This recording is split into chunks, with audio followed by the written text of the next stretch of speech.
Good evening, everyone, and welcome to the March 13th open meeting of the North Andover Select Board.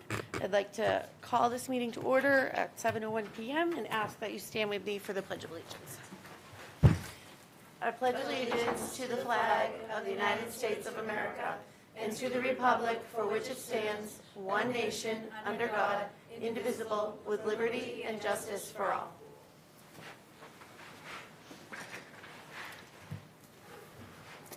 We'll begin tonight with public comment. Is there anybody here to make public comment? Head to the microphone, please. And let us know who you are. Pardon? Let us know who you are and where you live. Okay. I'm Diane Huster at 279 Winter Street in North Andover. I'm here tonight to talk about the proposed bylaw for the school building committee that I saw on the agenda. That was the first time I was aware of that. Most of you know that I spent 18 years from 1984 to 2002 on the school committee and 19 years on the school building committee.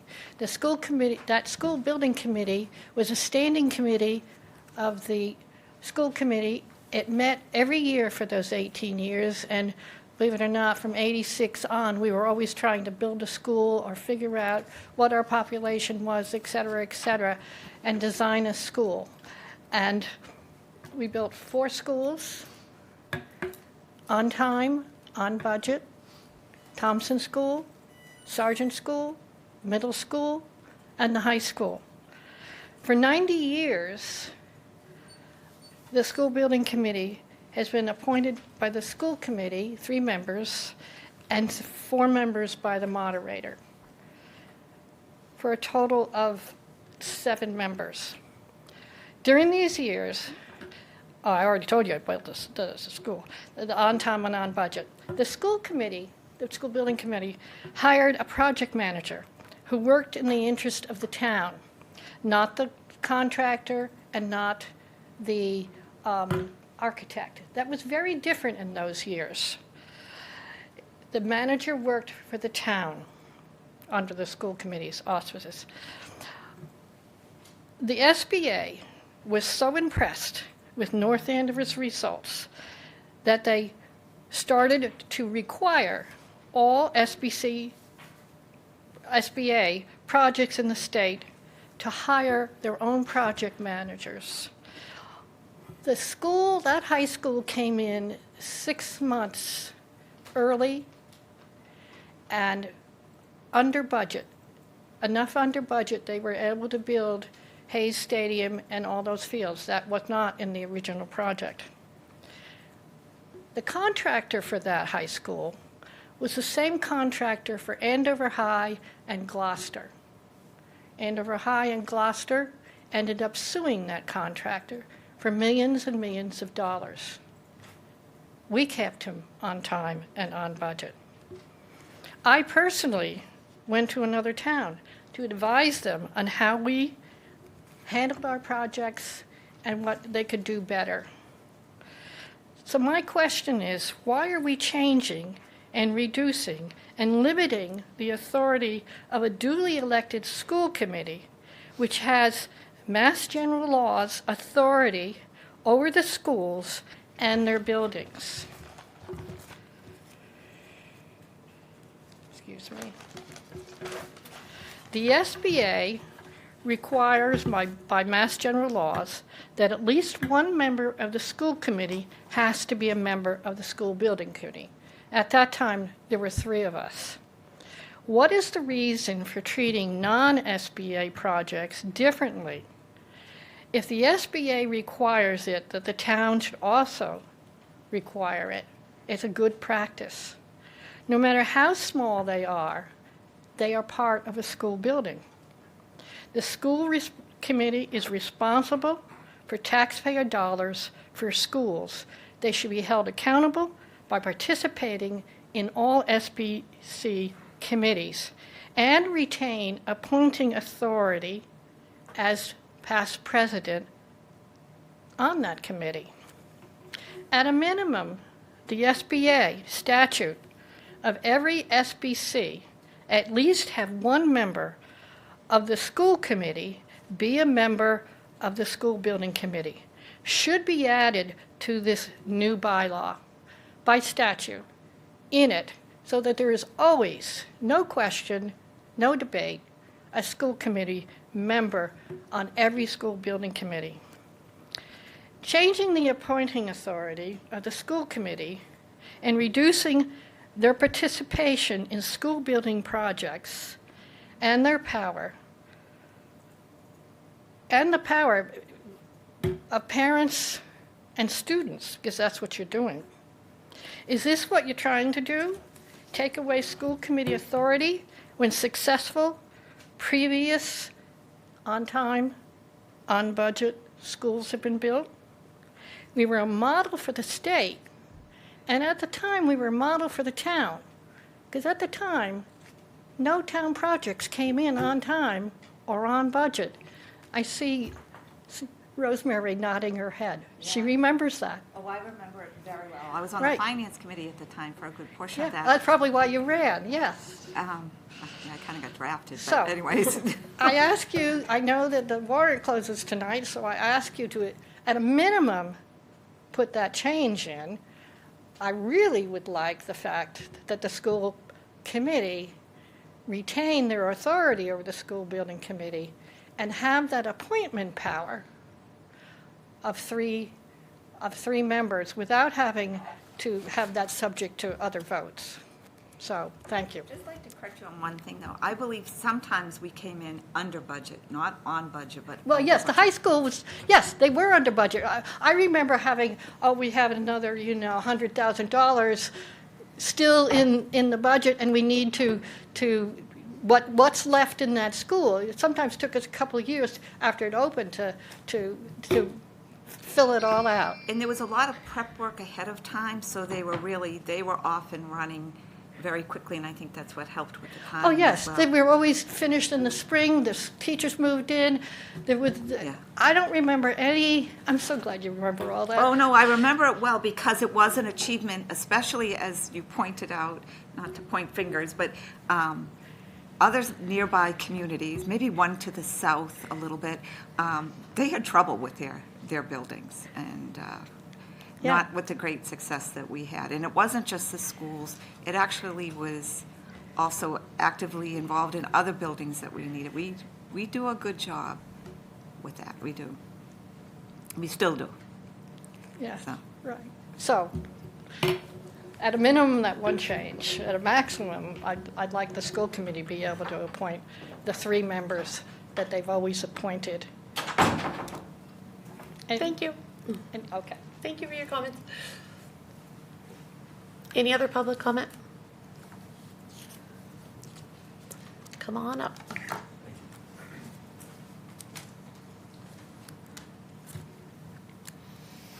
I feel like William Shakespeare because I come to praise the Select Board and not bury the Select Board.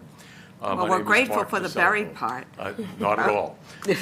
My name is Mark DeSalvo. I live at 179 Coventry Lane, and I am the elected town moderator, as you know. The last time I was at this rostrum was in August, where I came to object to the manner in which the Select Board chose to appoint a school building committee. I made that opinion known pretty forcefully, I think. And notwithstanding, I greatly appreciated that the Select Board chose to affirm the 4 appointees that I would have made to that committee. That's something that we do as one community, and I truly appreciate that. I have reflected over the course of time and suggested back in August that we should codify a specific bylaw rather than have the moderator and the select board have a difference of opinion in terms of what and the manner in which a school building committee ought to be appointed. I had a conversation with the chair, and we agreed conceptually upon a format. And conceptually, she told me that it would be codified in the document that was published in the agenda. That's when I first saw it at that time. I had no influence in the creation of that document. I'm assuming that our estimable town manager crafted that, and I wish to say that I find it to be elegant. I wish to say that I find it to be balanced and appropriate. I wish to say that upon my reflection, it was inappropriate that a siloed school committee, without concert with any other body, would make appointments, that a siloed moderator, without concert of other bodies, would make appointments to a school building committee, and that it was frankly inappropriate that a select board be wholly cut out of the process. And I want to praise the manner in which, I'll repeat, that this gang of three, if I can call it, the chair of the select board, the chair of the school committee, and the moderator would gather in order to agree upon those 7 appointments. And each of the boards would then have their own authority, have the opportunity to affirm appointment. And I know you're discussing it a little bit later tonight. I do part company in only one circumstance in the proposed bylaw, and that is that it's my belief that there should be no difference between the elegance and transparency of the appointment process for those 7 members of non-SBA financed entities and have an SBA financed entity be treated wholly differently, treated without the benefit of awareness and cooperation of the school committee and the moderator, and would only ask that you extend the same appointing process, open, transparent, elegant, balanced, and community-oriented, to all school building committees, no matter whether they are exclusively funded by the community or in part funded by the SBA. Clearly, the number needs to be different, and I will leave some language grooming to better professionals than me relative to how you would accomplish in the bylaw the circumstance of recollecting that we will have likely many more members than 7 in a school building assistance, mass school building assistance oriented committee. But the SBA guidelines are very, very clear that they must include these members as identified under regulation, but also be done and appointed in concert with existing bylaw that the community has. And I do believe that the manner in which we would appoint the traditional 7-member committee should be extended to all. And I'm happy to either take questions or stay later and comment when you discuss it. Okay, let's hang on till we get to the discussion. if that's Okay, fine. I'm happy to do that. Thank you very much for listening. Okay, thank you. Any other public comments tonight? Okay, we're moving on to our governmental reports, and we will hear from the Community Preservation Committee and their recommendations for town meeting. So, Brian, come on up.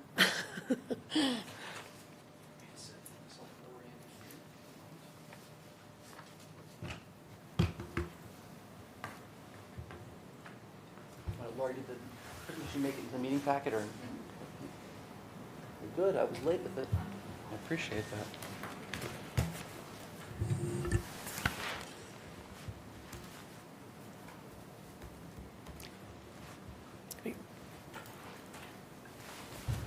Thank you.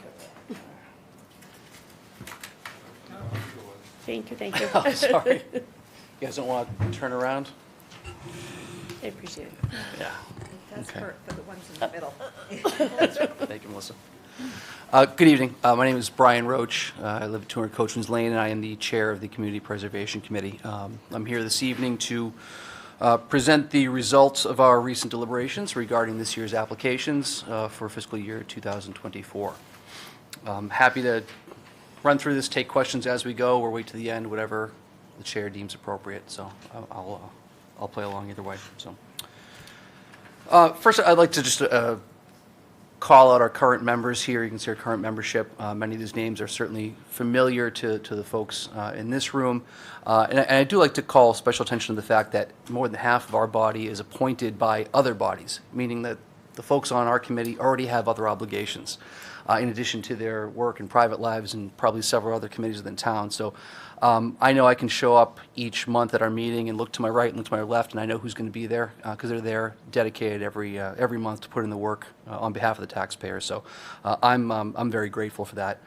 In addition, our staff members, Jean Ann Wright and Bernadette Curran, certainly make my life a lot easier as we go through each month. So I do want to recognize them. So tonight I'm going to cover a few things for you. I'll give a quick look at some of the things that we've accomplished recently, run through the numbers, which will hopefully be brief, and then we'll go through our proposals, which are a little bit more extensive. A couple of things that we did this year, we had talked about last year that we were hoping to achieve was adding a little more structure to the committee overall. So at our first 2 meetings this year, we did actually adopt comprehensive bylaws for the committee, which hadn't existed previously. So as a little legacy to future committees of how we operate and what the rules and procedures should be going forward. Additionally, we started to see progress on the signage program. One of the things I talked to you about last year is identifying CPA projects throughout town, right, to make sure that taxpayers know exactly where their dollars are going. The best example of this currently is the sign that you can see in the Glennie Woodlot over off of Dale Street, which was a more recent project. We now require signage as a part of all of our applications. We have standard and consistent signage, and we're undergoing a project now to put back signage on previously funded projects. So we should start hopefully seeing those pop up around town. Here are the numbers. Not exactly my strong suit, but you can see throughout we've got a strong balance in the fund currently. A little over $9.5 million in current encumbrances. No secret what the big ticket item there is under open space. But there are a handful of other projects that I think this is higher than we've typically seen in other years, partially because of COVID. Certainly on the Housing Authority, I think that delayed a lot of their projects and their ability to spend some of their funds. I've run through all these numbers with Lynn, and she feels good, so I certainly feel good. Based on our recommended appropriation this year of just under $2.2 million, that will leave us with just shy of $7 million in the fund, which is not a terrible nest egg to have for when bigger projects come up, whether it be at land acquisitions or certainly major housing projects that do require more funds than some of the smaller projects that we've done in the past. This year we had a bumper crop of sorts. 17 applications came before us at our February deadline. And again, I want to commend the committee on really powering through these. There's a lot to digest. This is in stark contrast to I think the 6 applications we had last year. Total request, if everything were to be funded as is, was about $2.7 million. We met this past Thursday and reduced one, took no action on another, and denied 2 others, reducing the total application to $2.2 million. So if it pleases the committee, I'll run through these quickly and kind of give you a flavor. So, okay. Well, before I get there, I forgot. This is what our recommended appropriations will be for the year. About 60% is going into historic preservation for this year. 24% into open space, hopefully, and about 16% towards the Affordable Housing Trust. That number, by the way, I'll get to it when we talk about it, that number is a rounded number right now. All time, again, we continue to be remarkably balanced, still spending a good amount of money on open space. That is the leading category. If I'll opine for a second, I would certainly like to see us get a little bit more balanced and improve more of that affordable housing component, try and get us to more of an even split. Okay, into the projects now. This first project, and you can see some of the renderings on here, I'm excited to see this one start to take shape. This came to us, we funded the first, we got a request last year from a resident in conjunction with the DPW to repair the existing lake access. We're no longer calling it a boat ramp, lake access at kind of the northern end of Lake Achikowik. the committee last year funded the first 3 tasks that were included in the proposal, and this subsequent application is for the second 2. So Mr. Kelly particularly want to call out for his persistence and his hard work in getting this through all the various stakeholders and on to the next phase. We are anticipating the construction request to come in, I would expect next year, as a part of CPA request, which would be a multiple of this number. A couple of things that of note for this project in particular is it will not allow trailered, it will not allow motorized boats to be consistent with current lake access permits. You will see there's a decent amount of green space shown there on the rendering. And one of the things that the committee, I think, noted was, in addition to allowing folks to get their kayaks and canoes and whatnot into the lake easier, it provides another opportunity for folks to view the lake who may not be able to access trails or may have a harder time, accessing some of the other shorelines. So that's kind of like an added bonus that I don't think we were necessarily anticipating when this project first came to pass. So we'll see what the parking requirements dictate, but we're optimistic as this continues through the process. What's that? Is that parking shown on the right, kind of? Yes, I think so. You can see the kind of the plan above it, and then the green space down below. Yeah. So it'll all be consistent with everything that Concom and planning would like to see alongside there. It's going to be a fairly substantial construction project to wall that up in the water. Again, far above my pay grade to understand how that gets done, but they definitely have a plan to do that. One little wrinkle that I was made aware of actually after our meeting was that the Chief Weir has asked for access for the fire department. So that would require, I believe, a trailer to be able to put their boat in per regulations, and that'll be all up to the harbor master and those folks responsible for it. But they're going to figure out a way to make sure that is possible without the possibility of a trailered boat coming in from somewhere else, because as we know, this is our drinking supply, and that's what's the most important part of it. So anyway, the committee voted favorable action on the subsequent application. Next, we received an application for $131,000 in change from the Historic Society to renovate the interior of the Parson Barnard House. This is some deferred maintenance projects that they've been trying to get their arms around for a number of years. This will both prevent further deterioration and hopefully make the building a little bit safer for increased public access to it. And again, as we know, one of our most iconic buildings in town, the committee voted favorable action. Additionally, the Historical Society came before us with $61,000 in change for historic artifact preservation. These artifacts were being held in the basement of the Grange for a number of years, not necessarily in a controlled environment, and they acquired some mold and the various things that will impact documents and organic items as they sit in the basement for a number of years. So now that they have a better venue to store and manage them, they want to go through the process of restoring them so that they can be displayed and properly categorized. And the committee voted favorable action.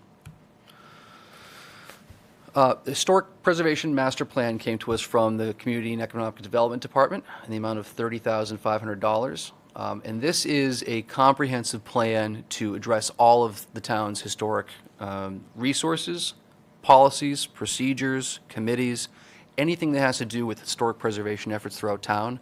This will be an overall review. So the plan will be at the end of this, that the committee, the master plan committee, the Historic Society, everyone involved will get a document that will prioritize historic preservation efforts, which will help inform certainly the CPC as more projects come before us as to where things fall on the priority list.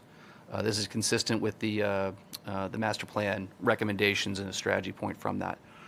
They have also filed for a grant with the Mass Historic Commission.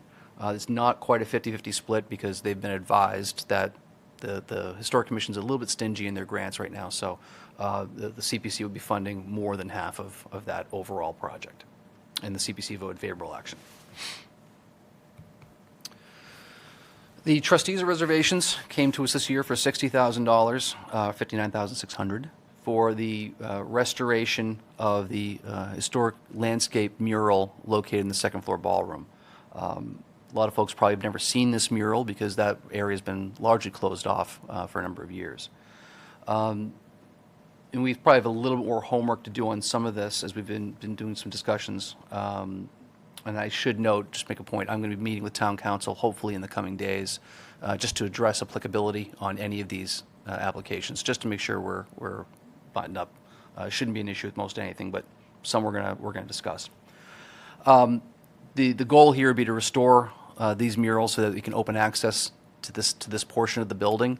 And whether it's getting school kids in or just public in general, that's what the committee felt was important, that a condition of the approval, we wanted to see improved access for school kids, things like, free passes to winter lights for kids at the youth center, the ability to use the building for school administration and whatnot, to have just improved greater access. So that was a condition the committee put on it. We're going to make sure that we can get that in both the warrant article and the grant agreement. And if we can't, we'll have to figure out another solution. But that was, we have some very pointed questions of the general manager of the trustees to make sure that they're a good neighbor. So, and the committee voted favorable action. So, Yes.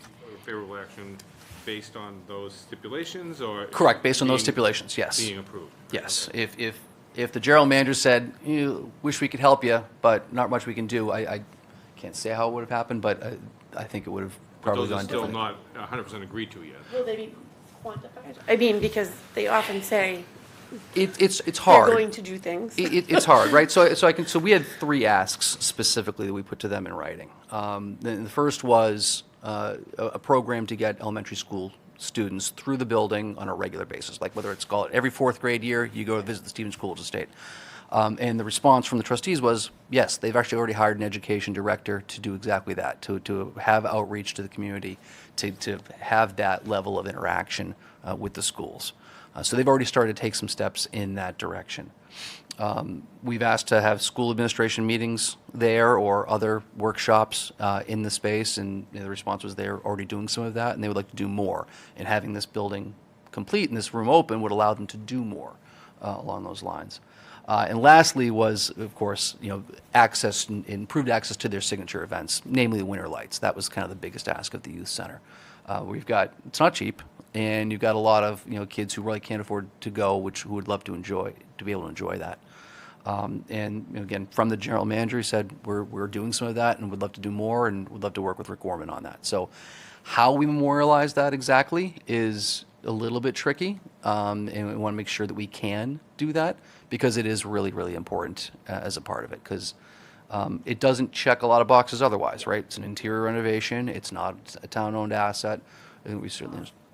Entry fee to even get in to go see it. So that's- Correct, yeah, for members, correct. So that was our ask. Yep. So we'll make sure that we'll make sure that it can be applicable, because if it can't, we'll have to probably make a different discussion. So, Right, I think Yeah. that's a good ask, but I think I would go even further, because just a couple of years ago, that property was open and available to people to go onto the property, sit in the property, read a book. I remember seeing people painting in there all the time. And it was just, very passive activities going on in there. And now it's absolutely restricted. Nobody can get in there anymore, unless you pay through their, unless you pay through their, unless you pay, Yeah. right? So, to me, it would be, why can't we get access to that property all right, not when they're having events and things like that, but just during the week, if somebody wants to go in there and, enjoy the flowers and enjoy the gardens and everything, we should have access to the It's like property. Community hours or Yeah, something where you show an something ID. like that,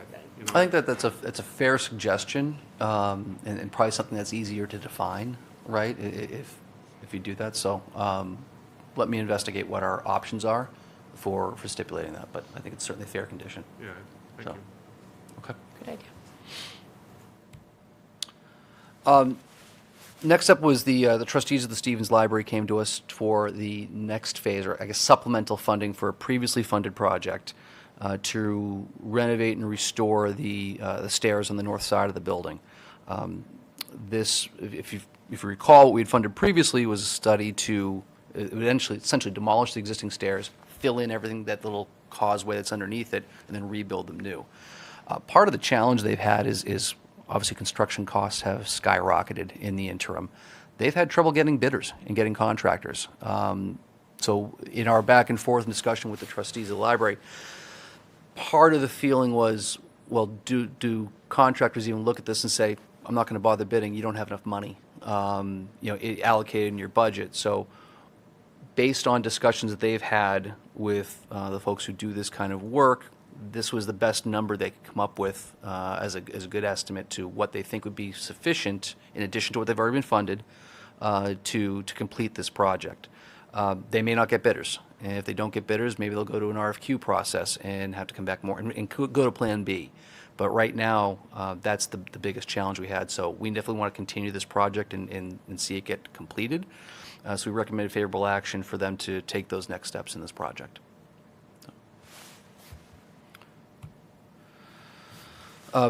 We received 4 applications from the Ridgewood Cemetery Association. This is the first. If you'll recall, Ridgewood took control of the second burial ground on Academy Road.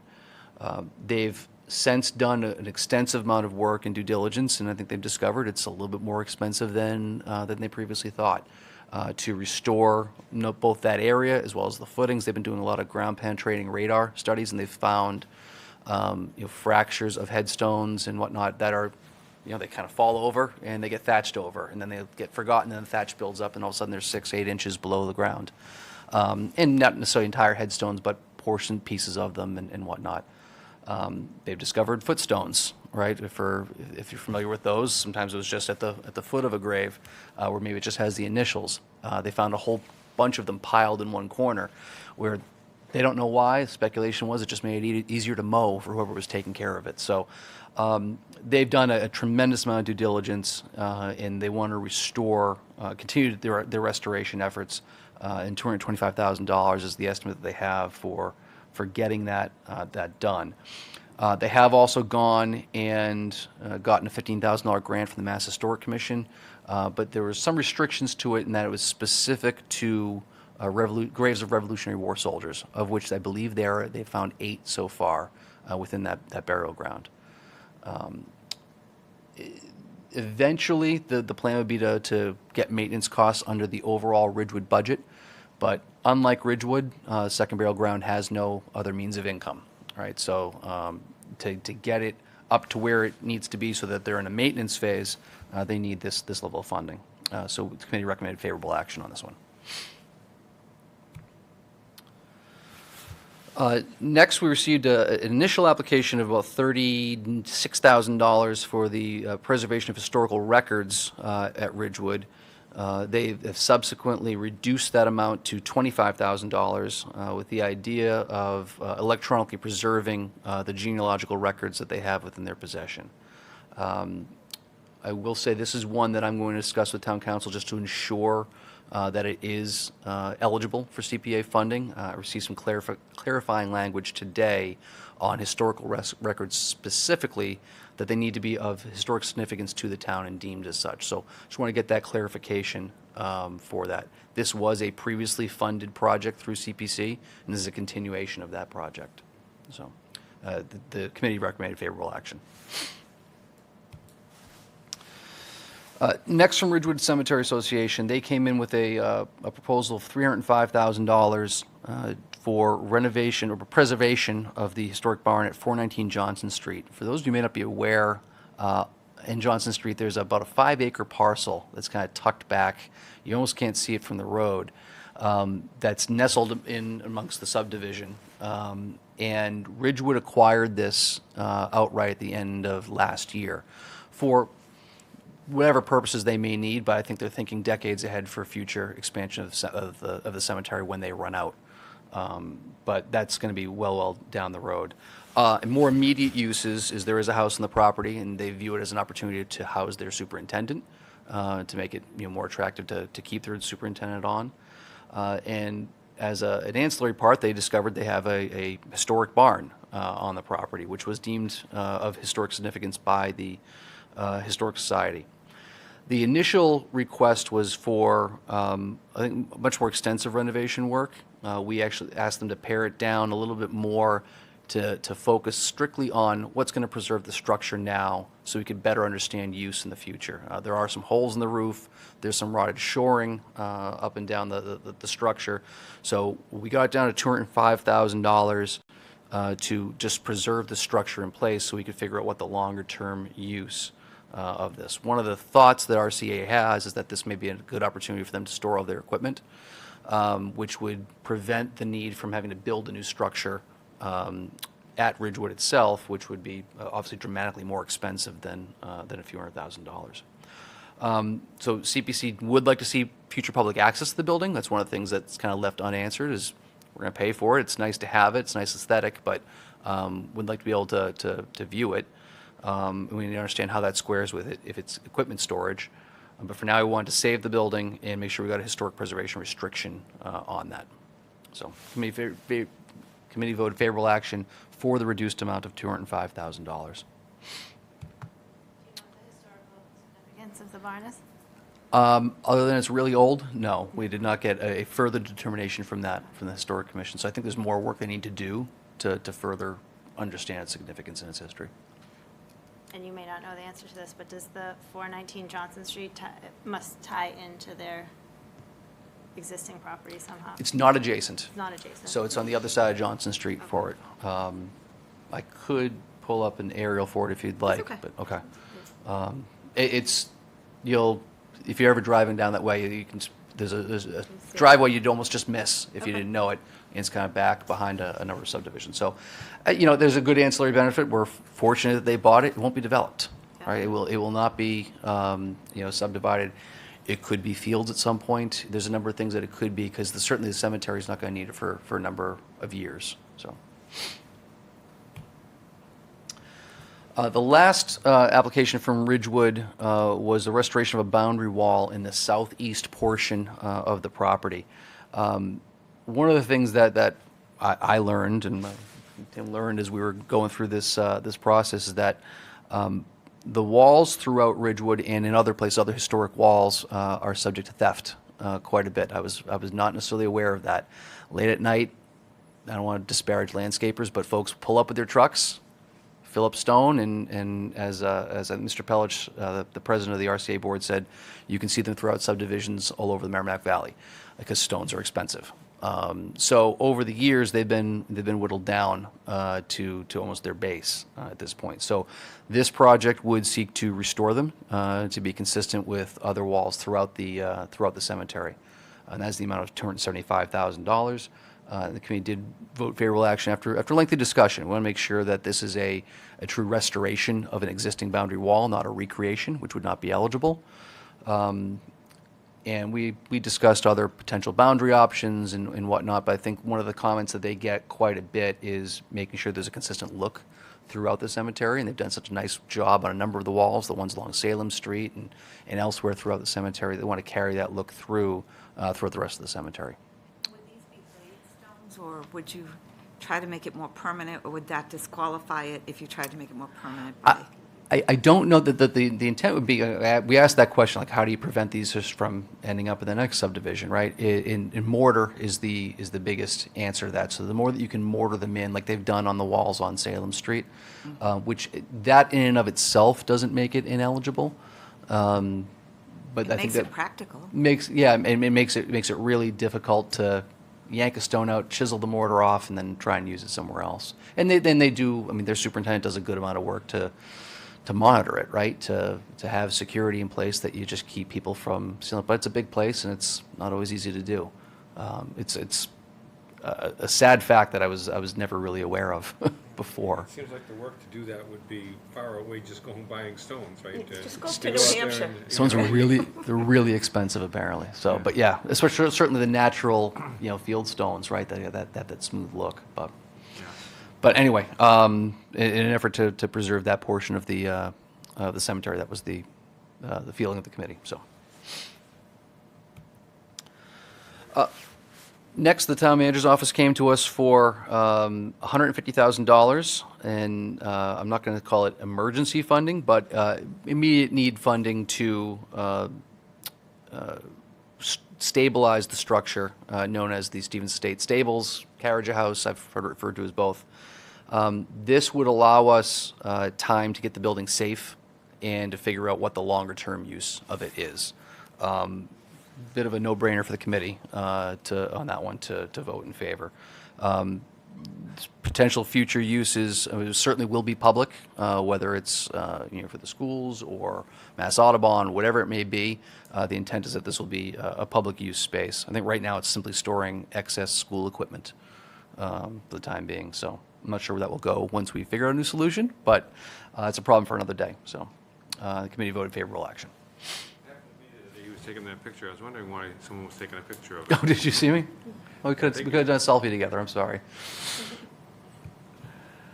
The Affordable Housing Trust came to us this year with a request to match the 10% threshold. So, as I think I've explained this to the board before, part of CPA funding requires that at least 10% of the funds received into the fund for that year be allocated to open space and recreation, affordable housing, and historic preservation. So if you don't have projects to meet that minimum threshold, you have to set it aside and spend it in future years, which we have had to do in previous years.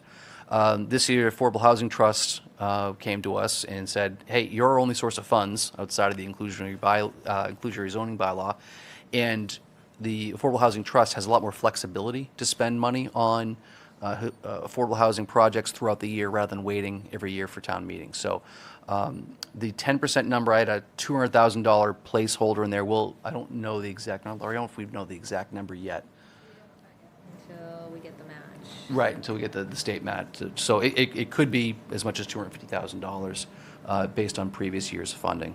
But the goal was to give the Affordable Housing Trust a little more flexibility, be able to put it towards projects, even when they don't have a specific one in mind. And just to know, I mean, I'm part of the Affordable Housing Trust also, that 66 Main Street, right to the right of that one, there's another house that had just been rebuilt by and partially funded by the Affordable Housing Trust. And then further up on Main Street, there was another one. Okay. So at least four residences on Main Street, and then Anna Street as well. So That's good. yeah, a lot of great projects that have gone on in North Andover based on the money that's come from CPC, Yeah. the Affordable Housing Trust. So. No, it's terrific, and it's, you wish you could reach more people, right? As I talked about earlier, you want to be able to do more with affordable housing. I think the down payment assistance program is probably very helpful as well. Again, I think we're a big proponent of that, certainly given that we're the only source of funds for the trust.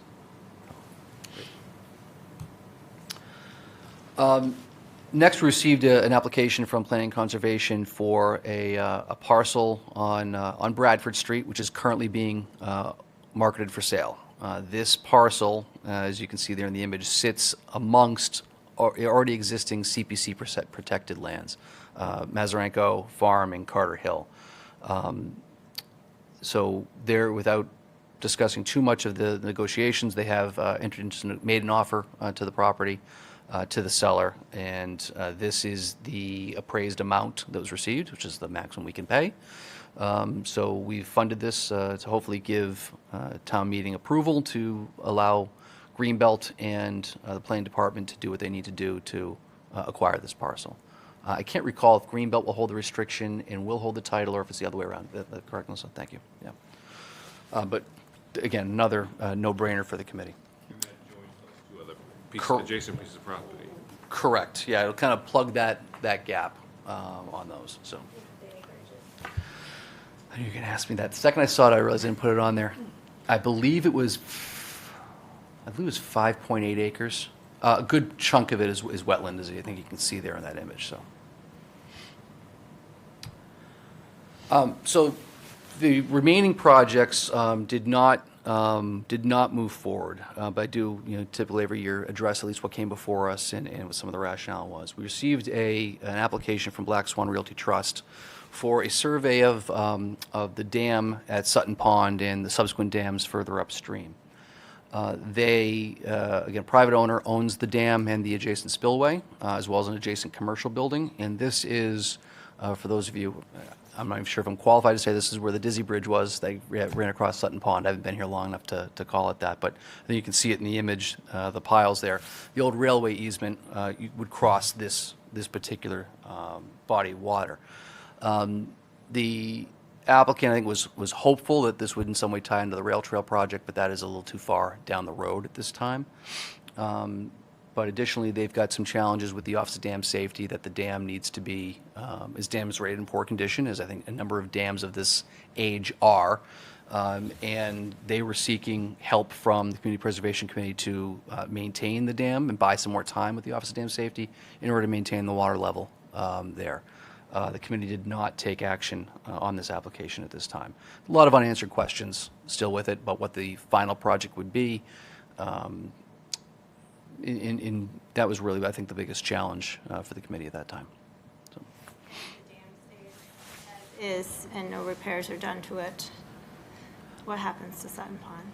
If no repairs are done to it, I think that the property owner doesn't have that option as it was presented to us. They have to do something. And what the Office of Dam Safety is asking them to do is remove the trees. So the dam itself is not a big stone dam. It's actually an earthen dam with a stone spillway to the, I guess, to the north end of it. So if you're familiar with the properties, the DeVita dialysis building right at Sutton Street. So you have a large earthen dam behind Richdale that's got a number of trees on it and the spillway adjacent. So the Office of Dam Safety is requesting, and listen, I think the Office of Dam Safety would prefer for many of these dams to simply go away and not have the obligation of them. They're asking for trees to be removed, which I think they say question the integrity of the dam, and then I believe remove the spillway as well. So long story short, if the owner chooses to go that option, the water level would run through the dam, and it would be similar to the Kachikwick River, which, if you're familiar with the area behind the high school, something behind the baseball field, that's really, I think, what it would amount to. So it'd still be running water from dams further upstream, But not, but not a pond, per not a se. pond, not a pond, is what we've been told. So 6.9 acres. 0 Bradford Street. I was close. Thank you. Right. Appreciate it. But I just, it notes how expensive land is, right? Here you have 6.9 acres that are, most is probably not buildable, and it's still $500,000. Yes. Right? Mostly wet. Yeah. Yeah, and then I think that's part of the question is what can you build on it, right, Right. at this time? I mean, we should preserve it, and for sure. 100%. Checks all the boxes of being adjacent to existing preserved land and whatnot, yep. We received an application from the town manager's office to restore the David Neal painting. This is actually not the first time this one has come before the committee. And the committee decided to take unfavorable action on this particular application for a couple of reasons. There was some concern about the actual value of the painting, the actual dollar value of the painting. I don't know that we have an appraisal yet on it. There's been discussion that, the paintings from this author, or this artist, may sell for as low as $5,000. That was speculated. I have no evidence of that. But it is obviously intrinsic to the house, but the decision was made that we want to further study it and hopefully review it in subsequent years to make sure that we are getting the best investment possible for this particular asset. So, unlike other historic buildings like the Carriage House, it's not in danger of falling down at this particular moment. So the committee thought that more time to study it was prudent. We were pretty disappointed. I will say, this painting mimics a painting that's on display at the LACMA, so we think it's priceless to the community. So our plan will be to put it in the capital improvement plan next year, because we don't think we can continue to have a painting that's damaged in a town-owned building like that. And we think we have a responsibility to maintain our assets. So we'll bring it before the capital next year. Listen, I agree. It's not dogs playing poker, right? It's a not. valuable painting. Yeah. So, yeah, Yeah. yeah. Okay. The last application we received, which also received unfavorable action, was actually a pretty unique application for us. This was reimbursement of funds for the Trinitarian Church. They had to conduct last year emergency repairs to their sanctuary ceiling. They discovered, I think they were in there, and they discovered some cracks in the ceiling, so they got investigated. They had it investigated.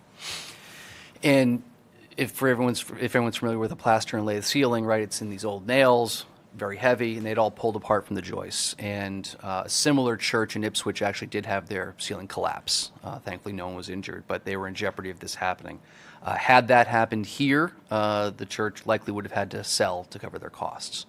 What they ended up doing was they took out a loan and they raised funds independently. They actually said they had an anonymous donor in the amount of $30,000 show up to help them repair this. And obviously it was important. It is an architecturally significant and historically significant property, building on the exterior. So this application had, I think, 3 major hurdles which the committee was not able to overcome. First being that the funds were already spent. And we don't explicitly say it in our bylaws, and nothing in the law prevents it from happening. By practice, we have not funded projects that where the dollars have already been expended. Secondly, as I mentioned, it is an interior restoration of a historic building. Even though it is technically open to the public, it's not really a public building in that sense. And the last, and I think the biggest hurdle is that it is a religious organization. And for this board is not familiar, the 2018 decision against the town of Acton regarding some stained glass windows that they had chosen to fund with CPC dollars left a very, very narrow band where religious properties can be funded using public money. It's a 3-part test. Again, it is threading a needle. And we received an application a couple of years ago from St. Paul's, was very, very similar, which we, on the advice of town council, turned down. So from a consistency standpoint, it's really the same decision. So we took unfavorable action on this application. And that concludes our presentation for this year's applications. I will gladly take any questions. Most of us asked along the way, but I'm happy to. No, that's fine. That's quite all right. So, okay, Yeah. excellent. It's a good list. It's a really extensive list of projects. Lots and to do. Certainly a lot of time and effort from the committee, so thank you for that. You're very welcome. One question. Okay, good. The lake access project, will it also include taking apart some lake erosion protection? At that particular property? Yeah. I believe so, yes. I mean, the way they're going to build the walls, I think would prevent that, because that's part of what necessitated this project to begin with. It was in such rough shape already that the asphalt was falling into the into the lake. So you've got the engineering credentials that I don't have, but maybe I'll defer more to Rick Green on our committee for that. But yes, I believe so. And I think they're using some of the similar contractors and some of the similar consultants that are doing the further erosion project further down 133, try and get some efficiencies of scale there. But a lot of stakeholders, a lot of hoops they had to jump through to get this permitted. So. I liked what you said when you spoke about this project, because it was a bit of a battle allowing boats like kayaks and canoes on our lake. There was people who were very much in favor of it and people who were not. It was a split decision on the Board of Selectmen at the time, and it was a 3-2 vote.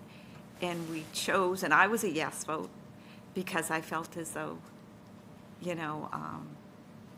it's nice to have a place where you can go with your children, go fishing, go boating without having to go up to New Hampshire.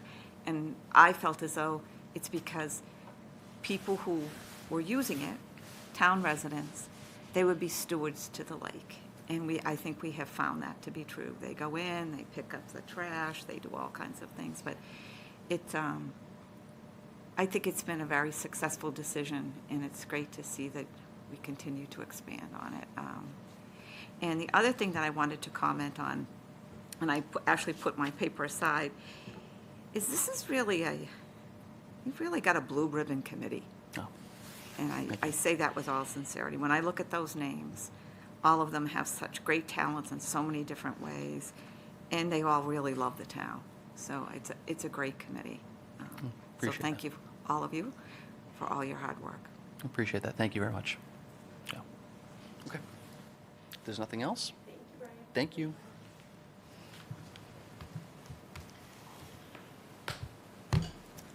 We are going to move on to licensing, so I will take a motion to enter. Into licensing. I have a motion. A motion and a second. All those in favor? Aye. We are in licensing. Thank you. We are now in licensing. Application from Veronica Churchill of Decor Italian and Argentinian Restaurant for a change of hours for their common victual license and entertainment license. Would you kindly state your name, I probably already did, and where you live? No worries. And kind of, if you could explain to us a little bit why the request, because I'm a little surprised at that early hour. Who's there doing entertainment? Yes. So All righty now. my name's Veronica Churchill, one of the owners from Dicor Restaurant on Osgood Street. We are looking to expand our hours so we can start serving breakfast. I see. There we go. So my husband used to work in the Coast Guard doing breakfast, so he's like, I'm like, hey, let's give it a shot. So we're looking to expand the hours to, from 5 to, till we close. You're really going to be rocking. Long day, yeah. You're gonna I be- won't be there more, I will be, but I won't be. We're gonna try to figure something, because I have a 4-year-old too, so we gotta figure out something, Well, you're certainly going Fine. to be rocking around the clock, that's for darn sure. Oh, yeah. But we're gonna try to give it a try and see if, try something different. Yeah, something new. Seems like something people really Breakfast and want, lunch. so- Yeah, a lot of people, we talk to our customers now and we kind of explain to them, hey, we're trying to do, and they're, oh my God, that's awesome. Let us know when, and let us know. And I'm like, all right, well, give us some time and we'll eventually, hopefully do it. So, Well, it appears as though that everything is in order. So with that, does anybody have any questions? Madam Chair, I'll make a motion that we approve the, hold on, let me just get some wording here. Make sure I get the proper wording, because I don't want to mix anything up. Where is it? We approve the application from Veronica Churchill of Dicor Italian and Argentinian Restaurant for a change of hours for their common victualler and entertainment license. I'll second it. We have a motion, we have a second. Any further discussion? All those in favor say aye. Good luck. Good luck. We won't So see you're at gonna be 5 open? a.m., but we'll Thank try it. 5 a.m., we'll be there. You're going to be open at 5 a.m., serving at 5 a.m.? 5 a.m., yeah. Wow, God bless We you. figured most places open at 6, between 6 and 7. Well, Wow. like, let's open at 5, that way you get all the, Few, the early birds coming that go home into from- work yeah. early, and we can, so, we'll Very give it a good. try and see, well, good Can luck. always adjust from there, right? Exactly, So, yep, exactly. Well, Good you're, luck. you're good to go, thank Thank you. Okay, so next item on the agenda is the discussion regarding outstanding inspections for common victual licenses. Sure, so, it has come to our attention that there is a number of licensees that are not currently in compliance with their certificates of inspection. I think due to COVID, we had been a little bit lax and tried to give our businesses a little bit more space, but, it's important that everybody has all of their paperwork completed, so we have done our due diligence and tried to get appointments to as many of these as possible. However, there is still a handful, about, I think, 8, that have just not responded at all. So our plan is to go ahead and have Attorney O'Connor write them a letter, letting them know that if they don't schedule their inspection within a week, they will receive a cease and desist from the town.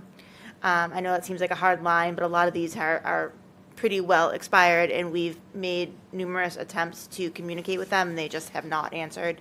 And so that's our plan right now. We just wanted you to be aware of the situation we're in and the fact that we're working to rectify it. Yeah, some of these are pretty old. Yeah. I was surprised how old they are. Yeah. So, you can see a lot of them fell off, right, when Around COVID COVID, started. yeah. Yeah. And I'm sympathetic to that, but I think at this point, it's important that the building inspector and the fire inspector are getting in there and making sure that everything is safe and good. And we've been happy, they did a lot of inspections, I think, over the last couple of days, which Just is gonna great. But it's important that these restaurants that have not yet responded, respond so that we can get in there. So, It seems like everybody's been busy trying to Make make a it living. happen. Yeah. The last thing we want is something to go wrong. yes, absolutely, right. So, I like the plan. We've got many of them, Yeah, it's plus unfortunate the that, expired ones as well. yes. Yes. I know, I was looking at a couple, like, And a lot of Where it's is just that? yeah. Where is that, please? Have had letters, phone calls, and just, yeah, unfortunately, are not responsive, Anybody so. walk in, yeah, I mean. That's gonna be next, the yeah. hand-delivered letter. Okay, hand Yeah. delivered, okay. So, That works. So this was for informational purposes information only, yeah, just wanted to make you aware, and we're on it, and we'll make sure that everyone is up to date. Okay, great. All right, with that, I will entertain a motion to move out of licensing. Motion made and seconded. All those in favor say aye. Aye. And that's a unanimous vote. Madam Chair? All right, Your we are turn. going to head into new business. Item A is to appoint 2 members of the Select Board to serve on the Utility Abatement Review. And we can, do you want to tell us about it? Phil DeColigiero to come back and do this meeting, so we need 2 of you. So we typically don't have a lot of utility abatements that come up, but basically if something has gone through the entire process and they want a final appeal through their due process rights, they come before this Utility Abatement Review Board. It has not been triggered, obviously, in quite a long time. So we need 2 select board members to fill the Utility Abatement Review Board. The 3rd member is actually Lynn Savage. What kind of Oh, abatement? water. Oh, water Yeah, abatement. water and sewer, Oh, yep. Okay. I thought we were talking like electrical. Nope, just water and sewer. Those are the only utilities we worry about. I have a bias of the gas utility. Oh my God, I don't And know. the first meeting will be within the next 30 days, so as you're thinking about, some of us are very busy on 400 Great Pond Road, may not want to take that on, but, I think Dick maybe gets a pass this time. Yeah, we'll leave unless he really wants Unless to you do really it. he's here pretty much every day now, so. It's probably only gonna be one meeting. Yeah, they don't have them very often. Yeah, I don't But- mind. I'm interested also, I'm happy to. I don't, Rosemary? Unless you really want to. it's okay. Just wanted to make sure. You want to fight with someone over their utility bill? Go ahead. So I will take a motion. A motion that we appoint Laura Bates and Janice Phillips to the Utility Abatement Review Board as members of the Select Board. I'll second that. I have a motion and a second. Any further discussion? All those in favor? Aye. Awesome. Item B, to approve ARPA funding in the amount of $100,000 for the 400 Great Pond Road study. Yeah. So we, as a committee, have, as you know, we've met multiple times since the beginning of December. And what we're planning 2 courses of action. One of them was to have the committee's goal or charge was to come up with something to put in front of town meeting for this year. So we've had a lot of discussions, and the committee has really circled in on reusing the property for the community good. And so then the question becomes, what do we do with the building? So there's there's 3 different thoughts of action there. One of them is to restore the building to its original state, which was more of a boathouse, not the way it is today with all the gables and everything else that have been added over the years. The other is to remove the building entirely and replace it with and keep the foundation where it is and fill that foundation and replace it with like a 3-season pavilion so folks can go there and enjoy the lake. Because if you had seen, I don't know, some of you saw the video, but the building is in really tough shape. There's a lot of work that needs to be done there. And to get it to even to a point, if we were to use it as a community building, to get it to ADA compliance would be quite a significant cost. But we don't know what that cost is. And we don't know what it would cost to take it down and replace it with a pavilion. And we don't know what the cost would to take it down and just replace it with nothing and just have an open space there. So there's still a lot of ifs, and we want to make a better decision and be able to make it a better decision. And then also, there's also thought about, selling the property for a single family home to be built on the property. But that still leaves the conundrum of what to do with the building. So the intent from the committee or the request from the committee is to be able to get some funding to get more of a structural study done on the building, to get more understanding of what it would cost to do some of those items to the building, whether it would be restore it and make it ADA compliant, take it down, replace it. But we don't have those numbers and really, but before we feel we can go to town meeting with any type of a reasonable request, we need to know what those costs are going to be. So the thought was we would submit an article for town meeting for $100,000, but then we also thought, well, maybe we can use ARPA funding because it checks some of the boxes for ARPA funding. You know, it meets some of the requirements of the master plan, it protects the water, I think there was a couple others in the application, or at least one other in the application. So the thought was if we could move forward with ARPA funding, we could actually start this process sooner and not be put behind the 8 ball for the next town meeting. So that was the thought, and so we can go either way. You know, ARPA funding would get us moving quicker, but if not, we can wait for a town meeting and put the proposal in front of the town. The Internal Review Committee has reviewed the application and voted to support it and send it to you. Will we extend the 400 Great Pond Road Mission Committee? statement past town meeting, yes. You have to do. Yeah, we'll put that on the Dick's next like, no, agenda. Frankly, I mean, when you think about the timing that Sure. we had, right, we said that the first meeting of this committee was in December. We've met twice a month, sometimes 3 times a month since then. But still, without having a budget, you know, we're not experts on structural deficiencies or structural assessments. So we need to, and especially not, you know, really knowledgeable about how much it would cost to remove the building. We had some, you know, we had Fran Murphy come in who had just moved a building. He gave us some ideas of what it would cost to do that, or what it cost him to do it. But of course, everything changes because the building is sitting in the water. So it makes it a much more challenging project to be able to pick that building up from, you know, from one side without, you know, contaminating the water supply as much. So, so we need additional time and some funding to get some quotes and some, you know, some consulting. Opinions, yes. As I said at the meeting, and I wasn't joking, we should really see if this would be a project that a group like this old house or something else, because it's so interesting, it's different. Or another group that maybe would work with us to take it on. But I don't know. You know, maybe there We've is. got some great grant writers and stuff at Town Hall, so. I You know. love having the tight timeframes, even taking this one and then extending it, I think, just to the next town meeting, because it really does, you really kept momentum. And it's been shown through all the work you've You done. don't have the option to Yeah. wait 3 months to have me. Yeah, so, I mean, sure, it's probably grinding on the committee, but it's been helpful to see how much progress you've all made in such a short period of time.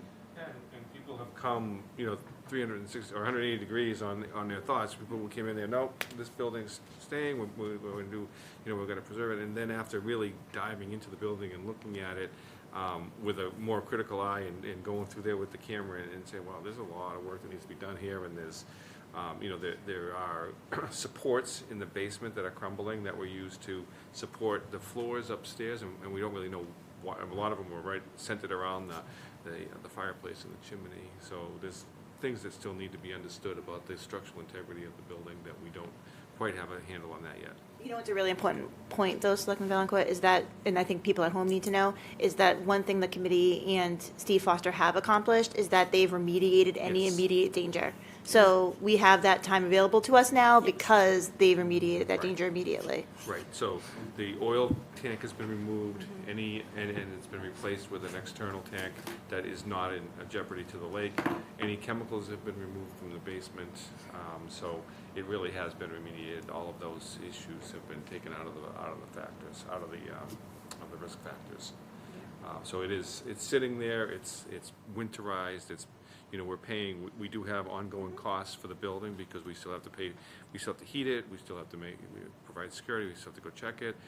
So there is still ongoing electrical expenses, et cetera. There's actually a great presentation out on the town website that we gave to the info session that we had with the open meeting with some town residents that we had over 30 town residents show up, which was great.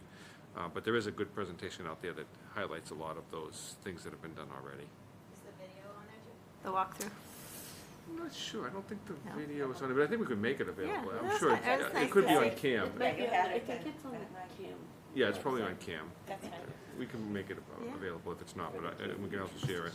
And that kind of, the one issue with the video is Peter Boynton did a great job of narrating the video, but he did it during the meeting. So if you saw the video, there's no narration as part of the video.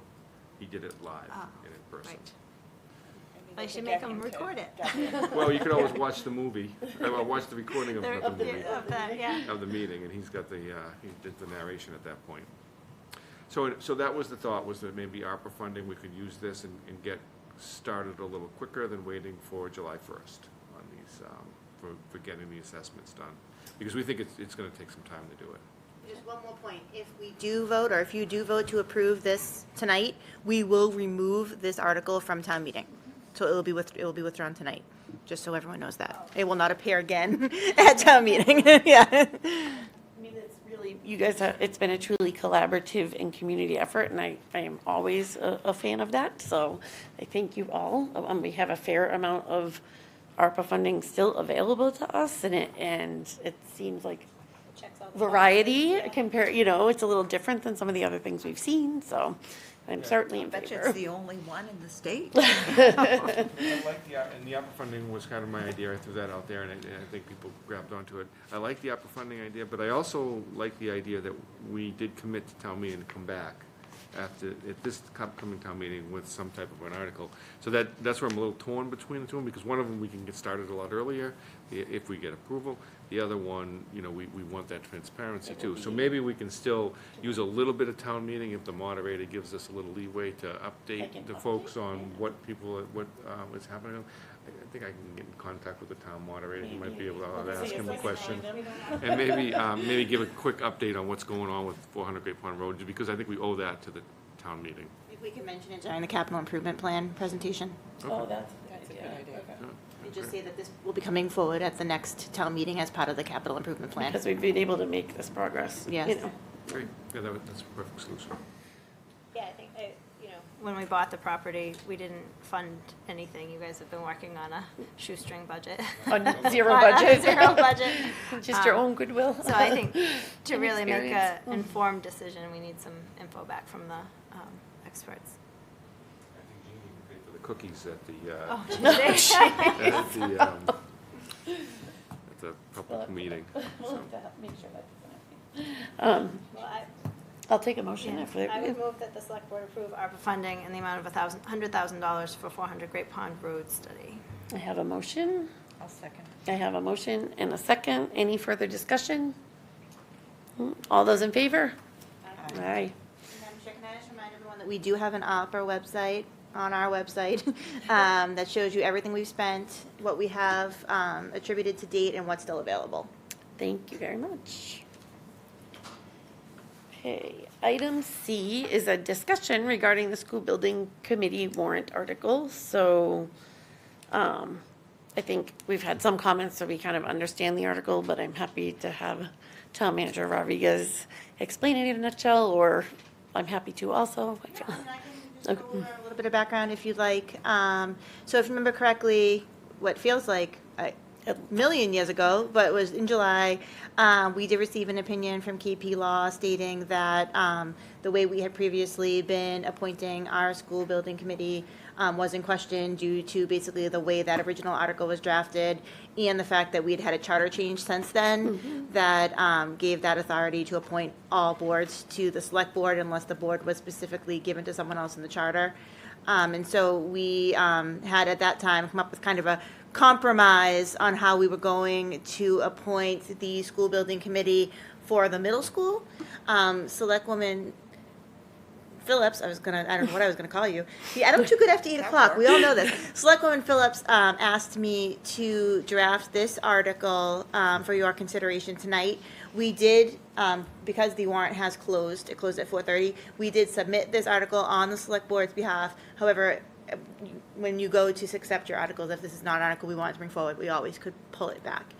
So what this article basically does is creates a committee that would be responsible for overseeing the construction, reconstruction, alteration, or enlargement of all school building projects. In times when there is more than one school building project going on, you could have multiple committees, which we think is important because obviously we have facilities master plan 2 coming forward soon, and there will be times when we have multiple buildings coming on. We do right now. The way that this is currently drafted is that anything that falls under the Mass School Building Authority would be exempt. If we did want to change that, I think the way that I would change that language would be that for school building projects awarded funding via the Massachusetts School Building Authority. The school building committee shall be populated in accordance with 963 CMR 2 and may have additional voting and ex officio members as mandated. Because what I'm always leery of when we create a law that is overseen by a state law or regulation is that that law can change and we may not catch up, right? So, and we often don't catch up. Yeah. And so, I think it's important to give us that flexibility, and I think that language would give us that. So we would be able to have a different number of members as dictated by the CMR, and additionally, it would require us to populate it in accordance with the CMR, which, is important to me. From committees that do not fall under the MSBA, we kept it at a 7-member committee, which is what the committee is or was previously. We created a selection committee who would be appointing members with expertise in architecture, building engineering, commercial and municipal construction, construction law and contracts, and education.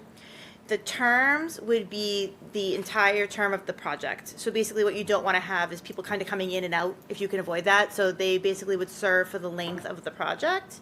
There also would be a number of ex officio members, including the superintendent, the building principal, the town manager, the procurement officer, and then other ex officio that could be recommended by the superintendent or the town manager. They're non-voting and they do not count towards the quorum, which is important because, as Laurie can tell you, we do have trouble sometimes getting quorums on groups that are very large, as you can all imagine. And then it basically lays out how we would go about appointing this committee. So the committee members would be appointed by the school committee and then confirmed by the select board.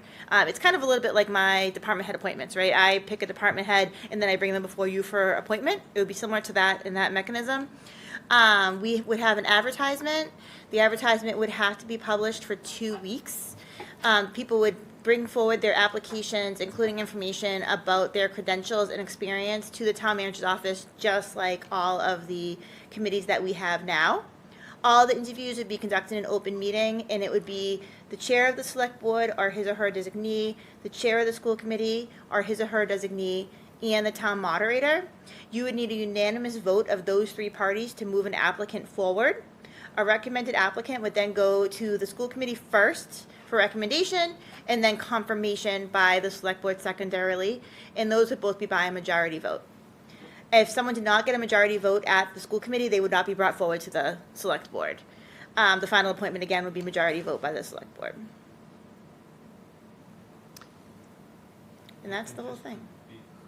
So the school projects that are funded by MSBA would also be, the same appointment authority would fall for would be in place for those as well. I mean, the board makeup may be different, the committee makeup may be different based on the law, but the appointing authority would follow the same process. Appointing under the current process. language, no. Right. But under the language that I just read aloud, yes. So I could amend this if the board so wishes to have MSBA projects also follow this appointment process. The only thing that I'm uncomfortable with is a unanimous vote by the 3, select board chair, school committee chair, and the moderator. It could really delay. Sometimes it's hard getting people for a position like this, especially when we're looking for some expertise, in the building community. I think it should be a majority vote. I mean, it could just go on and on. And everything else We wouldn't have the luxury of it going on and on because it would have to be, chosen by a certain. I understand. That's why I timeline. really think I think it should just be a majority vote. If it's an MSBA project, particularly, the timeline is going to be very important. Very. Because if you And remember it's not the correctly. way we generally do things. It's Yeah. very rare that we ask for a unanimous vote. I can't even think of one, to tell you the truth. For the subcommittee now, obviously you would need to have a unanimous vote because it would fail, because it would be a 1-1 vote. That's kind of an interesting little conundrum. I never really thought of it that way is a before. unanimous vote, Okay. You have to come to agreement, right? You'd have to come to So agreement. that we can bring a recommendation forward, right? That's why we often don't have even number boards. We- Yeah. Right. And if we do, we usually fix that. We add another member Yeah, so it's that kind we of an don't have interesting that. It's Good point. not a Thinking, problem. majority vote wouldn't, it, you know, it prevents any one party from being able to veto everybody that comes in front of them for some reason. Who knows what reason that could be, but, You never know. It's right, politics. so it prevents that from happening. So, I mean, I wouldn't be against that amendment.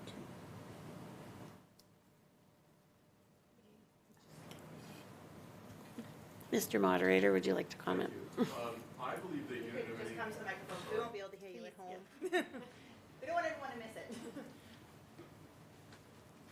I believe that unanimity is important in this circumstance, and it shows the community about the transparency of both a process and the circumstance and the importance of what we're doing. I do appreciate the fear, but we ought not to act on the basis of fear, but rather. That is your word, not my word, fear. No, I said it. Oh, okay. But- Okay, it's. No his worries, word. but rather recognize that people will act in good faith. I will suggest to you that if you choose to move to a majority vote, that the moderator must be in the majority of that 2-to-1 vote for the very same reason that you give the school committee the opportunity to reject wholly, or you give the select board the opportunity to reject wholly. It would then be the moderator in that circumstance who would have that opportunity only initially.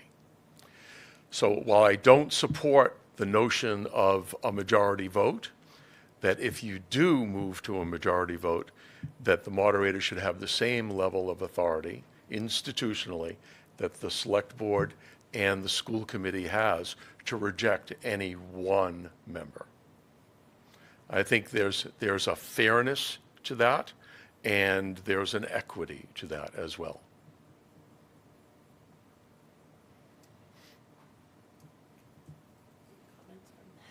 My colleagues. I don't know if there's another way to address Rosemary's concerns by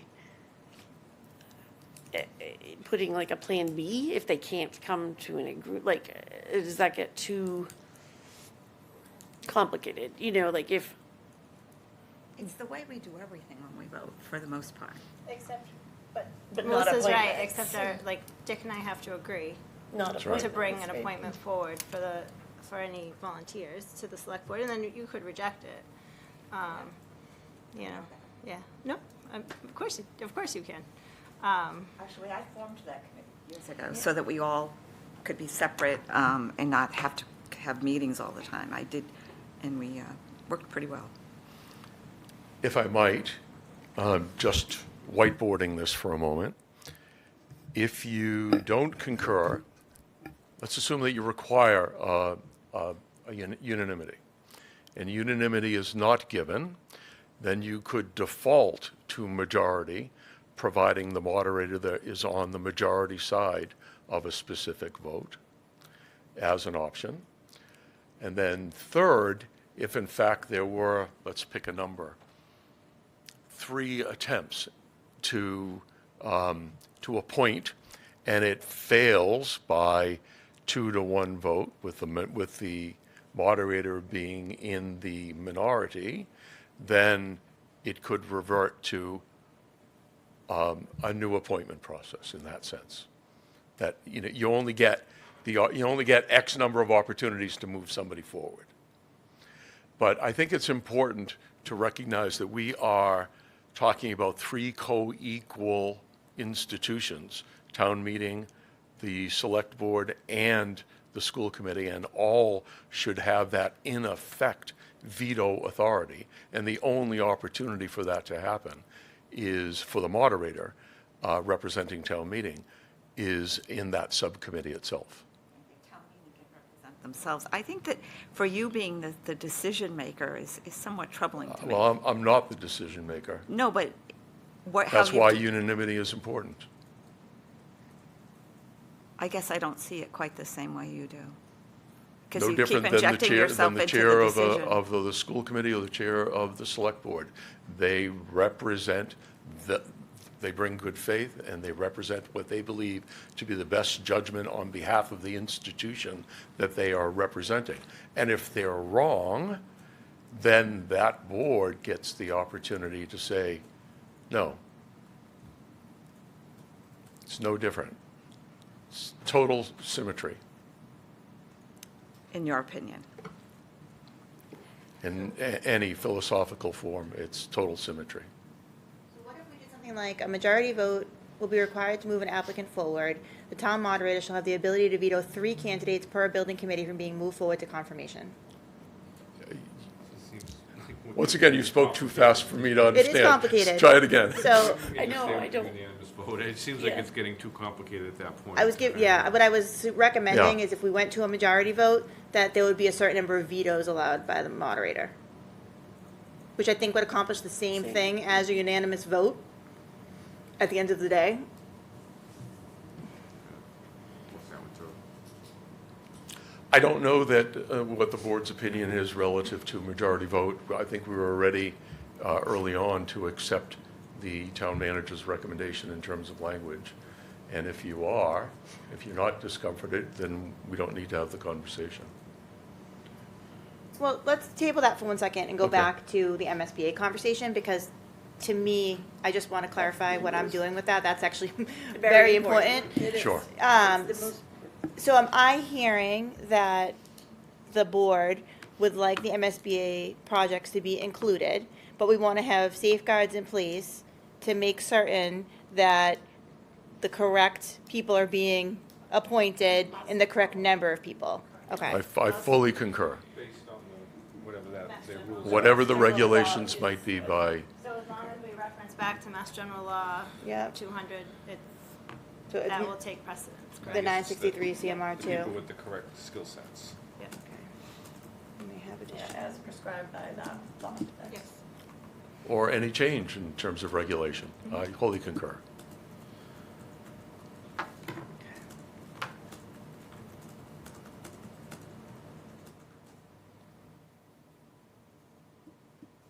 So what I did was, for school building projects awarded funding via the Massachusetts School Building Authority, the school building committee shall be populated in accordance with 963 CMR 2 and may have additional voting and ex officio members as mandated, which I think covers it. Okay, so that deals with that part of it. Which That's takes good us wordsmithing. back to the vote.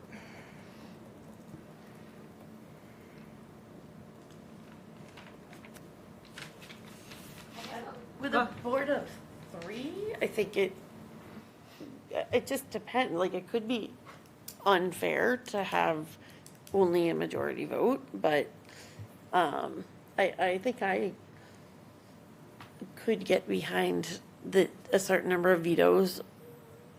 I was just thinking that the veto, if we did the vetoes or we put some sort of time frame on it, just because if we don't get a unanimous vote, we could end up in a Can't stalemate. stall, yeah, We can't for- I'm afraid to stall the process if we can't. And obviously we found with MSBA, they want it quickly. Yesterday.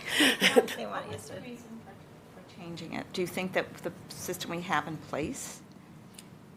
I didn't request a change. I drafted it at the Yeah. request of the. The system, so really looking at historically what's been done is not in line necessarily with what the charter says, according to the legal opinion. However, in the effort of wanting to be inclusive and community-based in a very transparent process for selecting a school building committee, it made sense to me for us to try, this is our first chance to talk about it, but for us to come to some process that is transparent. It doesn't give any one person the authority to appoint a committee, and just allows, school committee, moderator, and select board to have input into who serves on the school building committee versus, You maintain your charter authority at the end of the Yes. day, which I think was that was important. What I heard was important Yeah. to the board. It was, because we can ultimately, it's the process that gets us there that is inclusive, but at the end of the day, we get to say no if that's what we deem the right thing to do.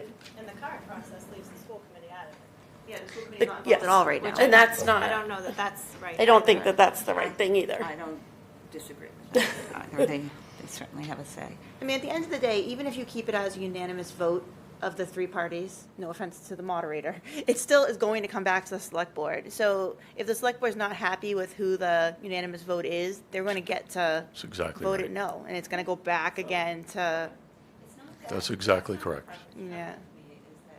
One person could kill somebody's chance. Yes. That's what's unfair to me. That's certainly true.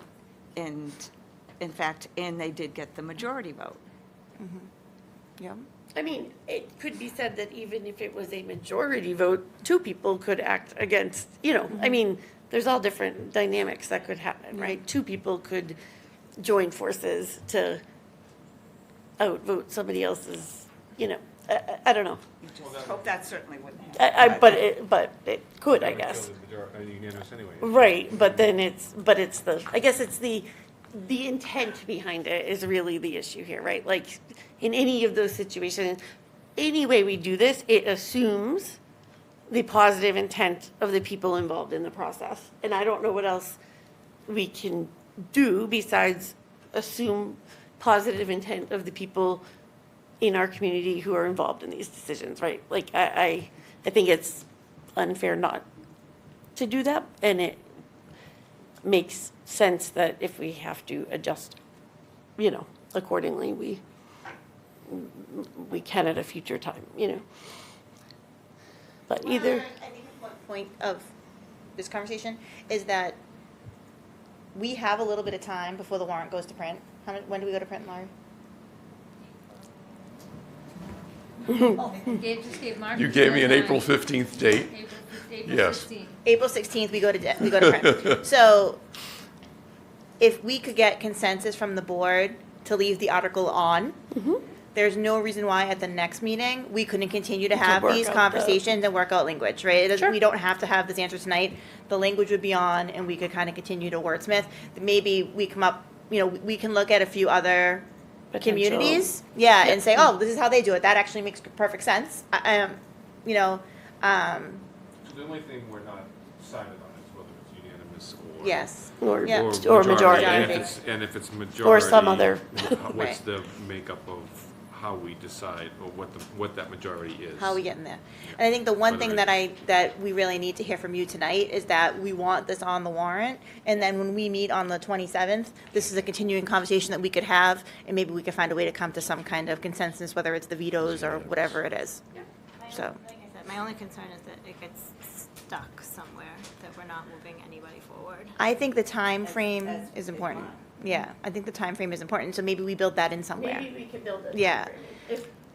I would not have an objection, and I think that would be prudent for the work of the committee Yeah. that suggests that upon the need for determination or selection, that the subcommittee shall do its work within 45 days, or some Whatever it is, notion yeah. like that, giving sufficient opportunity for advertisement and interview.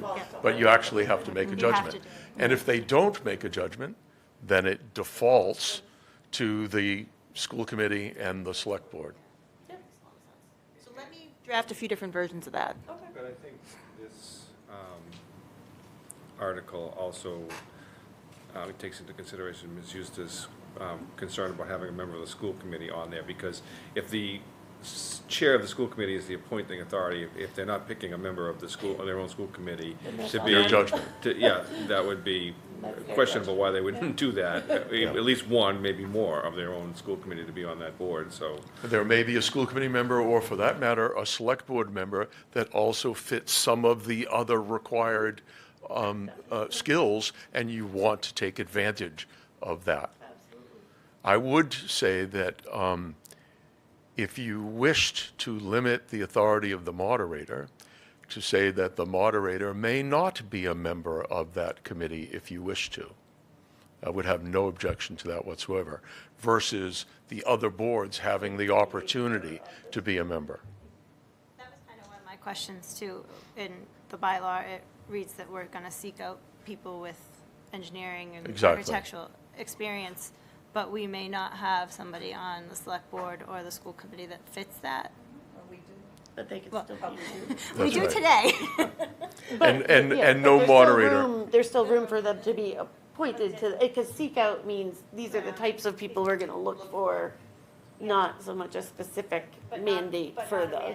And having served on several school building committees myself and appointing members, both as moderator and as school committee member to the school building committee, no intelligent moderator would ever want to serve on the school building committee as well.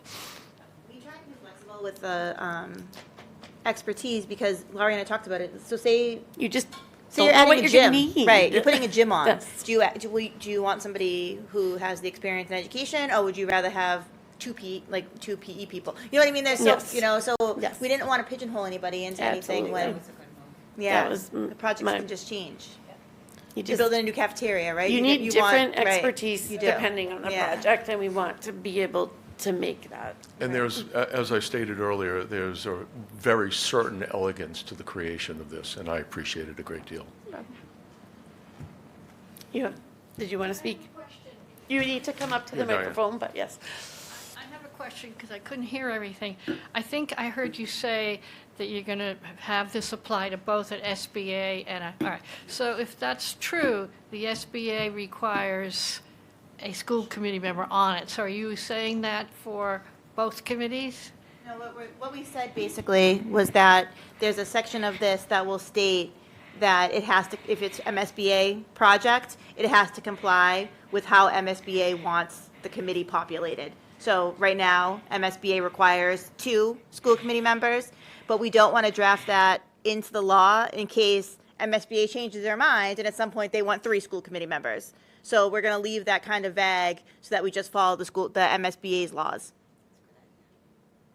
For both committees, for both committees. which currently has a school. No, only for, Only right. for SBA. MSBA will be different than, right, If- MSBA If will you be allow different. me to make one more point, having been on it with a lot of years with Mark, you're looking for all this expertise, et cetera.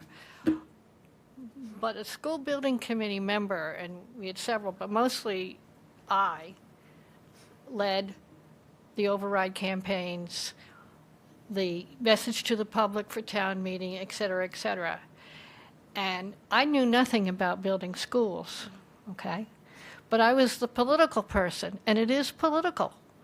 And that person, that school board member, really needs to be on the ground to be able to explain to people when they come to a school board meeting or whatever it is, okay, go out to the schools, why this, why that, what are we doing, and here's the process. And the only way you can gain that is to be on there from day one. But that's specifically why there's no set, rigid That's right. guidelines for who has to be on it, because as we were discussing earlier, sometimes it depends on the project. If it's building a gym, it's building a cafeteria, but those, you still need building people with expertise in those areas, but you're right, you do need political people too that can communicate I to mean, the public. you But- needed a political person But- to build the new gym at Kittredge. That was a small But we're not specifically designated any requirements for anybody just yet. It's all per project. The only designations we have is through the MSBA, right? Those are the only ones that designate who needs to be on that. And we have no And their control over committees that. are very We have to put large. those people on those. You can't, If you, Massachusetts wants and desires a school board member to be on every SBA, we should be also requiring it for smaller town projects. Thank you. Thank you. We can certainly ask the school committee to weigh in too on the article. Comment back on that, the Yeah. fact that we have them on the committee puts them, I mean, it would be shameful. It would be really interesting development if they had a member on a committee and they chose not to put one of their own on the committee. I mean, that's their judgment, but I don't, and again, it depends on the circumstances of the project, right? The obligation is for the school committee to lobby and protect its own interests, just as the select board should do the same, Yes. and just as town meeting should do the same. I do think your point is well taken, though, Diane. You do need someone who is part of the committee that keeps everybody on track, keeps it organized, keeps everything flowing. Yeah, good, yeah. Definitely. I mean, And some people, their skills, they're a great engineer, but that doesn't mean that he or she is always the best communicator. One more thing. It holds the school committee all right. to accountability. They I'm sorry, need- say that again? It holds the school committee to accountability. They need to be on that committee. They need to be accountable for what's happening. And every project's going to have a different makeup and a different person in that role. Right?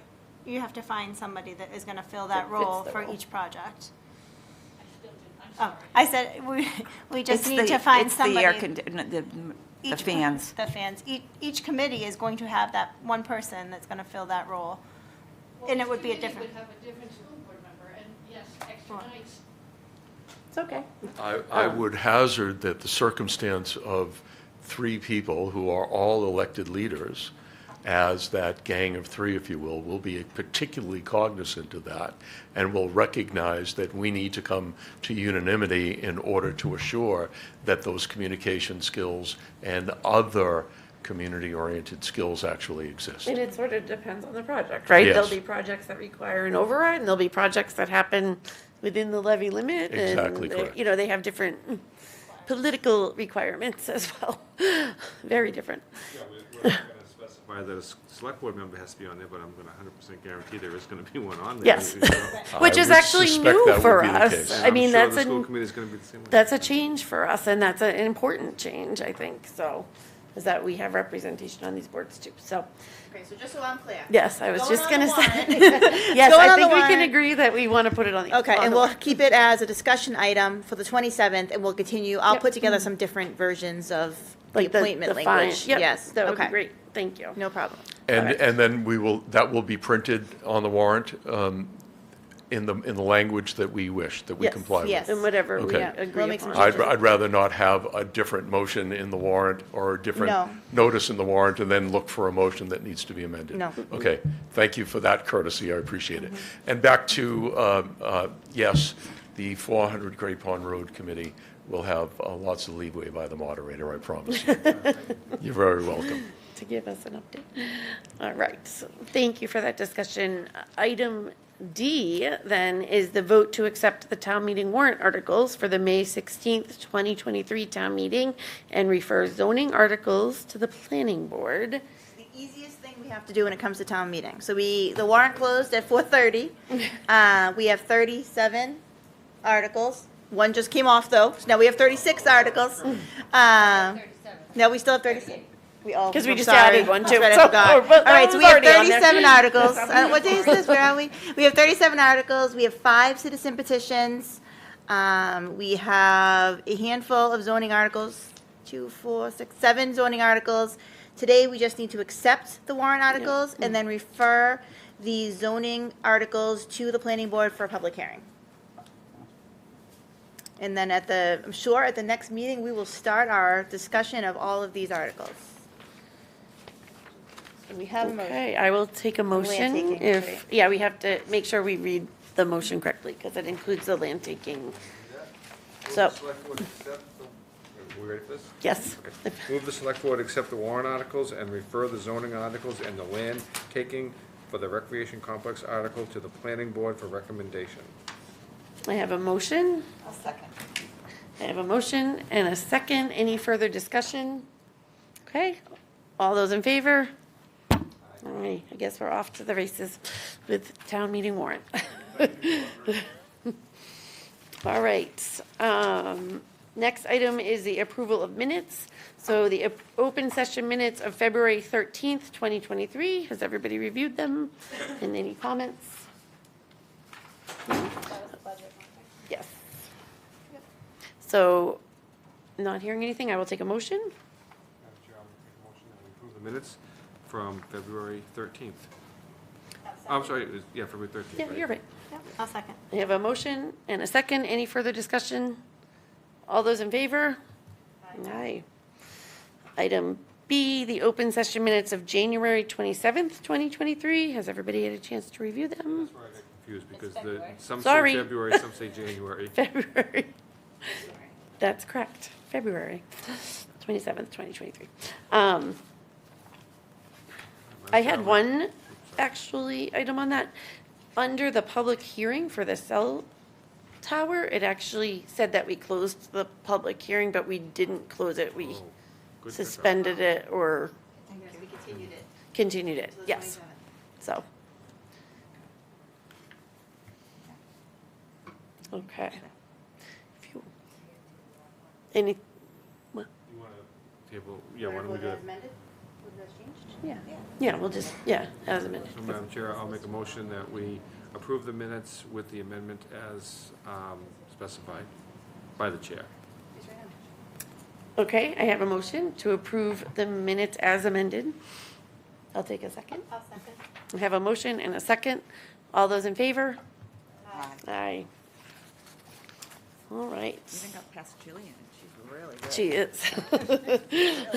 It's like a very subtle little thing. Actually, beat yourself up tomorrow. Been a typo. Yeah, totally. Moving on to old business, any old business and town manager's report? It's going to snow. Listen, I don't want to hear it. Listen, the last time I looked, it was not a lot. The MEMA report has us in the unknown area. We're always in the unknown area. Always. So it could be 3 to 6. Listen, it was getting lower It could be before I 3 to got 6. here. It could be 6 to 12. But I think the problem is that they didn't anticipate it was going to start till noon, and now they're saying it could start as early as 8. I know. So I do anticipate we will end up having a parking ban, but we won't have it till tomorrow. I don't know what's going to happen with town hall. I know the governor has ordered Yeah. their executive employees home. I usually do what they do. Schools haven't made a decision yet, so we're still kind of in this flux of it's going to snow. It's a very hard time Um, of year to make these decisions because the- it changes, Yes. like, And especially when we didn't have I any know. last time. The big concern is power outages. The snow is huge. going to be very, very heavy. that's going to be a big, And the wind is going to be issue for 25 us. to 55 miles per hour. Yeah. So Yeah. if That's a lot. you do have a power outage, it's going to be very difficult to repair it. Yeah. So that's where we are right now. yeah, that's the Um, biggest concern, I would Yes. say. The only other thing I want to remind people of is that Thursday, March 23rd, from 6 to 8, MassDOT is having an open house style community meeting to learn more about the proposed 114 corridor improvement project between Waverly Road and Willow Street Mill Road in North Andover and Andover. That is going to be at the Crow Hall Executive Room in Crow Hall at Merrimack College, 315 Turnpike Street. And they like to have that meeting along the route of the project they're doing.